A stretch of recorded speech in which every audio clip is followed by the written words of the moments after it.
Hi guys, welcome back to one more mini vlog. ఇవాళ వచ్చేసి Sunday కదండి. ఇంకా సో మా ఆయనకేమో స్వీట్ తినాలనిపించిందంట. శనగబేళ్ళ పాయసమో సేమియా పాయసమో చెయ్యి అని చెప్పారు.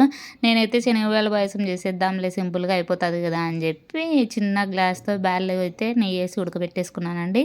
తర్వాత ఏమో ఇలా బియ్యం పొడి తీసుకొని వాటరీగా కలిపేసుకున్నాను. ఇంకా బెల్లం కొలత మాత్రం నేను ఏ గ్లాస్తో బ్యాళ్ళు తీసుకున్నానో ఆ గ్లాస్కి తగ్గట్టు బెల్లం తీసుకున్నాను. తర్వాత ఏమో ఇంకా కలిపి పెట్టుకున్న బియ్యం పిండిని మాత్రం ఇలా పాయసంలో కలిపేసేసానండి. అది కొద్దిసేపు అలా ఉడికేలోపు ఇంకా పక్కనే ఇంకో ప్యాన్ పెట్టుకుని అందులో నెయ్యి వేసేసుకొని ఇంకా జీడిపప్పు ద్రాక్ష వేసుకున్నానండి. ఇలా ఫ్రై అయ్యేలోపు ఇంకా బియ్యం పొడి కలిపి పెట్టుకున్నాను కదండి, అది కూడా వేడైపోయింది. ఇంకా ఎండింగ్లో బెల్లం వేసేసుకున్నానండి.